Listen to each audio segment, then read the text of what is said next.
ओम श्री गुरुवे नमः। प्रणाम भगवान। मैं अमृत का सागर, ब्रह्म विद्या का अद्भुत ग्रंथ, परम पूज्य स्वामी निरंजन देव जी महाराज का। और आज का टॉपिक है भगवान भक्ति योग। भक्ति ही समस्त धार्मिक जीवन का आधार है। भक्ति वासना और अहंकार का नाश करती है। भक्ति वासना और अहंकार का नाश करती है और ज्ञान मार्ग का द्वार खोलने वाली कुंजी है। भक्ति की परिसमाप्ति ज्ञान में होती है। भक्ति का आरंभ दो में होता है और अंत होता है एक में। उदाहरणार्थ, आस पास गोपियाँ, बीच में कन्हैया और अंत में जित देखूं तित श्याम। आत्मज्ञान का मूल स्रोत प्रत्येक के अपने हृदय में ही निहित है और सच्ची भक्ति के द्वारा कोई भी व्यक्ति उसे प्राप्त कर सकता है। आत्मज्ञान का मूल स्रोत प्रत्येक के अपने हृदय में ही निहित है और सच्ची भक्ति के द्वारा कोई भी व्यक्ति उसे प्राप्त कर सकता है। भक्ति योग में प्रिया प्रियतम दोनों होते हैं। जब प्रेमी को पता चलता है कि वह और उसका प्रिय एक है तो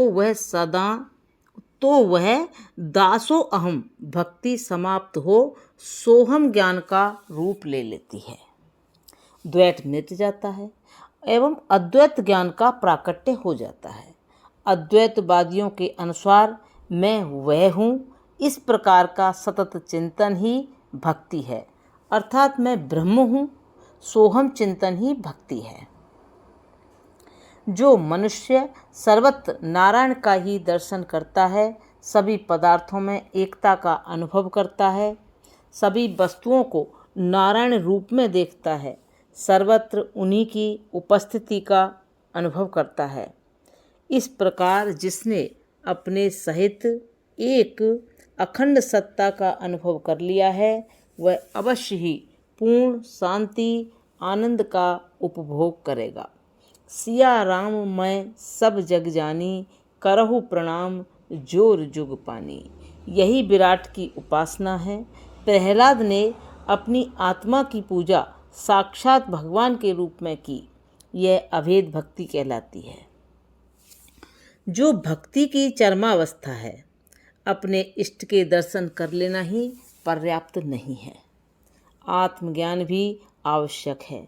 अविद्या का नाश दर्शन मात्र से नहीं होता है। उद्धव, अर्जुन, नामदेव, मीरा, हनुमान, दशरथ, गोपी, सबरी आदि ने कई बार दर्शन किए थे। यहाँ तक कि सालोक्य, सामीप्य, सायुज्य, सारूप्य मुक्ति पाने वाले सभी भक्त बिना आत्मज्ञान के भवसागर से पार नहीं हो सकेंगे। आ ब्रह्म भुवनान लोका पुनरावर्तन अर्जुन। गीता 8:16। ज्ञान क्या है?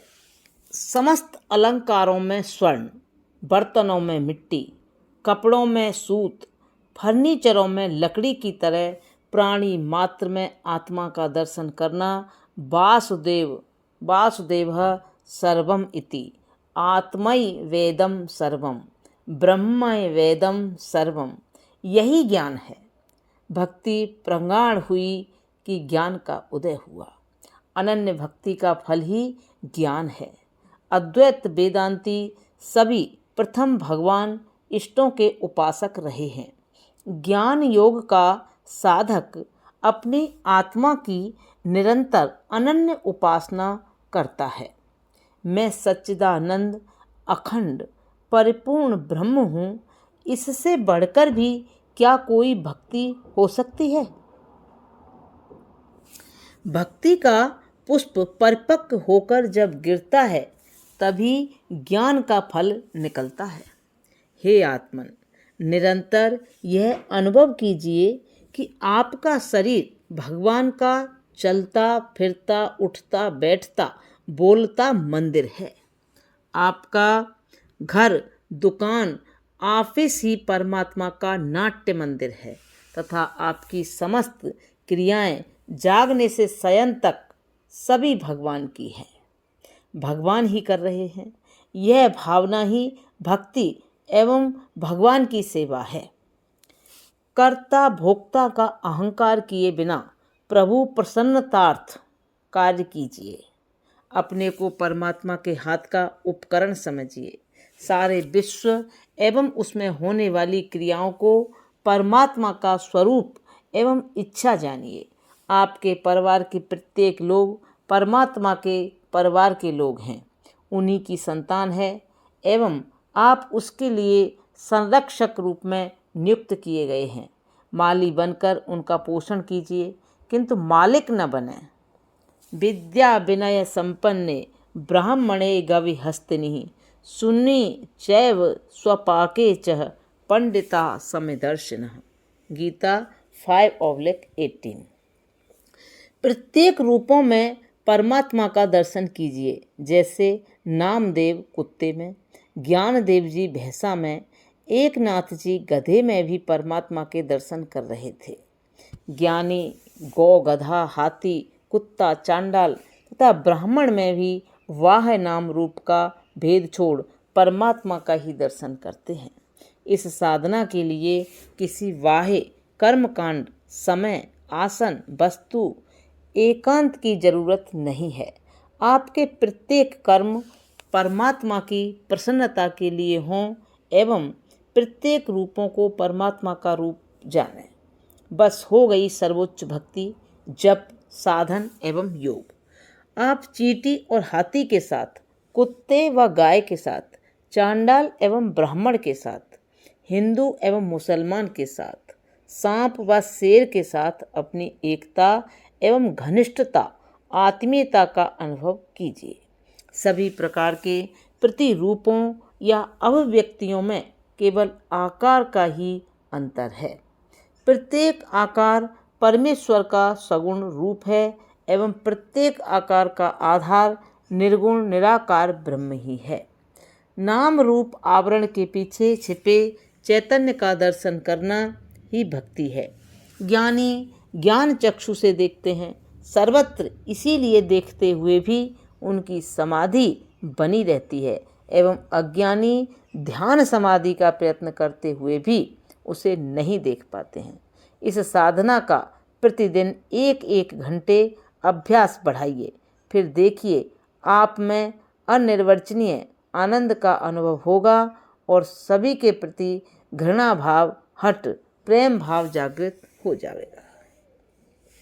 हे आत्मन, विश्व शांति हेतु ज्ञान यज्ञ अर्थात आत्मीयता का होना जरूरी है। बिना आत्मीयता के कानून द्वारा या द्रव्य यज्ञ द्वारा शांति स्थापित नहीं हो सकती है। जो भक्त केवल मूर्ति में ही भगवान का दर्शन करता है वह निम्न स्तर का भक्त है। जो भक्तों में ही भगवान की भावना करता है एवं नास्तिकों के प्रति बुरा भाव, घृणा भाव रखता है वह मध्यम श्रेणी का भक्त है, तथा जो सर्वत्र भगवान का ही दर्शन करता है वह उत्तम भक्त है। वासुदेव सर्वम इति। भगवान यदि मंदिर, मस्जिद, गुरुद्वारा, चर्च, घर एवं तीर्थ में हैं तो बाकी स्थलों पर कौन है? प्रत्येक जीव जंतु में भगवान को पहचानिए। श्वास प्रश्वास, मन, वाणी, नेत्र, शरीर, यहाँ तक कि कण कण में वही है। भिखारी, शत्रु, कुष्ठी भी सम्मुख आवे तो उससे प्रेम पूर्वक व्यवहार करें। यह भगवान नारायण ही अपने अनेक रूपों में विराजित हुए आपकी सेवा, भक्ति भाव एवं प्रेम को ग्रहण करने आते रहते हैं। एकनाथ जी के सम्मुख गधे रूप, नामदेव जी के सम्मुख कुत्ते रूप में, ज्ञानदेव जी के लिए भैंसा रूप में, हिरण्यकश्यप के लिए नरसिंह रूप में, बलि के लिए वामन रूप में अवतरित हुए। यह इतिहास पुराण प्रसिद्ध घटना कौन नहीं जानते हैं। श्री राम जी ने हनुमान जी से पूछा कि आप अपने विषय में क्या सोचते हैं। इस पर हनुमान जी ने कहा, हे प्रभु, जब मैं अपने को शरीर समझता हूँ तब आपका दास हूँ। जब अपने को जीव समझता हूँ तब आपका अंश हूँ, और जब मैं अपने को आत्मा समझता हूँ तब मैं और आप एक ही हैं, एक ही हैं। हे आत्मन, प्रत्येक वस्तु की वाणी में ब्रह्म का ही नाद सुनिए। टिमटिमाती तारकाएं, नील गगन, तेजोमय सूर्य, हिमालय, पुष्पों, सरताओं एवं सागर की तरंगें, सभी दृश्यमान जगत धीमे धीमे स्वर में भूले पथिकों को कह रहा है, ब्रह्म यहाँ है, प्रभु यहाँ है। घूंघट के पट खोल, खोल रे तो ही पिया दिखेंगे। नाम और रूप भले भिन्न भिन्न हों, पर उनमें जो तत्व है वह समान और एक ही है। ये समस्त असार नाम रूप उसी एक सार वस्तु आत्मा ब्रह्म पर आधारित है। इसलिए सभी हम एक आधार कीली से जुड़े हुए हैं।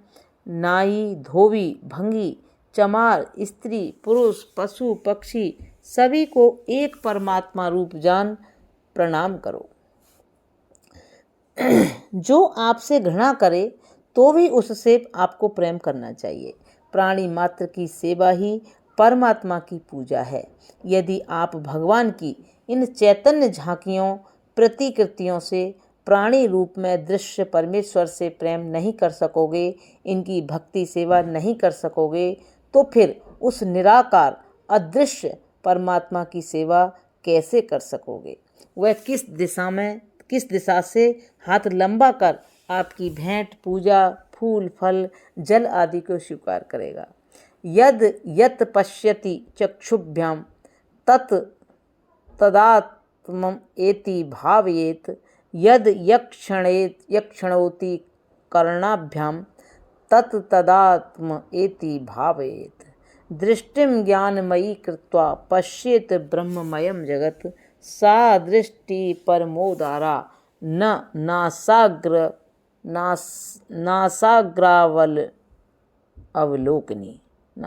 अवलोकनी। आँखों से जो देखा जाता है,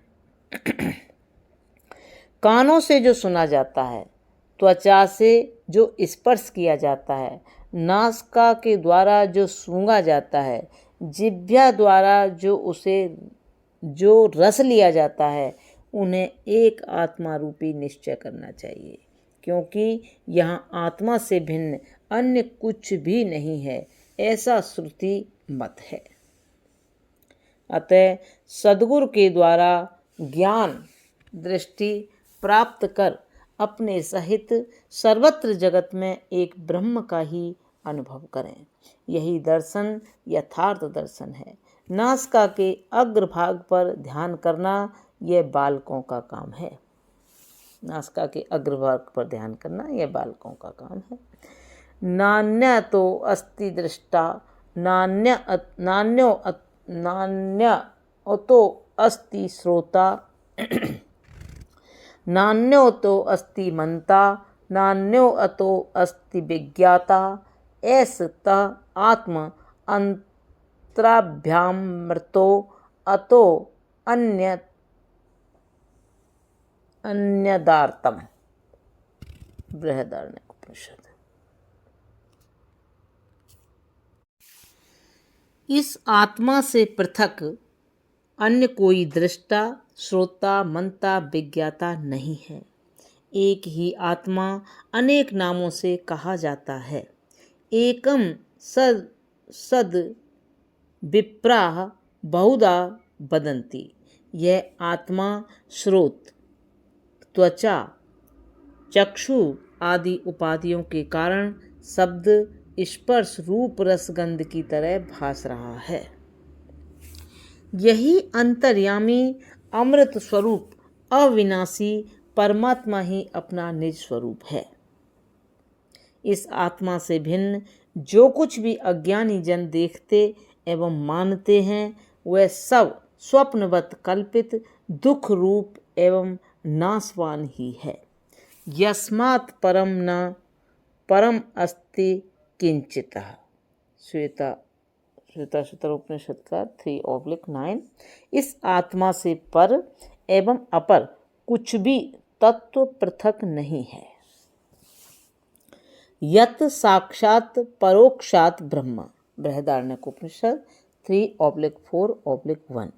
जो किसी इंद्रिय के द्वारा जाना नहीं जाता है फिर भी मैं रूप में प्रत्यक्ष है, वह साक्षात स्वयं प्रकाश प्रत्यक्ष आत्मा ब्रह्म है।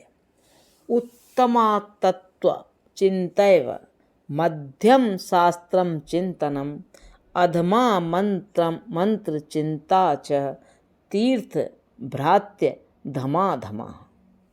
आत्म तत्व ही श्रेष्ठ है, अतः आत्मचिंतन ही श्रेष्ठ एवं सहज साधन है।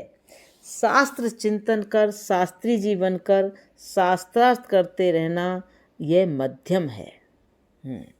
मंत्र जप करना अधम साधन है तथा तीर्थ भ्रमण करते रहना तो अधमा से अधम है।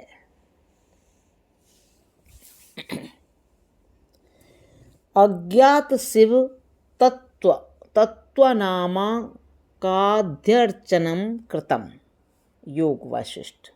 जिन लोगों को प्रकृत शिव तत्व अर्थात आत्म तत्व अवगत नहीं है, उन अल्प एवं मंद बुद्धि वालों के लिए बाह्य आकार अर्थात प्रतिमा, तप, तीर्थ, मंदिर, जप, हवन आदि की व्यवस्था है। आत्मनिष्ठ ज्ञानी पुरुषों के मन से द्वैत भाव समाप्त हो जाने से वे भेद उपासना कभी नहीं करते हैं। प्रणाम भगवान। अब यहाँ से आगे कर लेंगे नेक्स्ट। ओम शांति शांति शांति।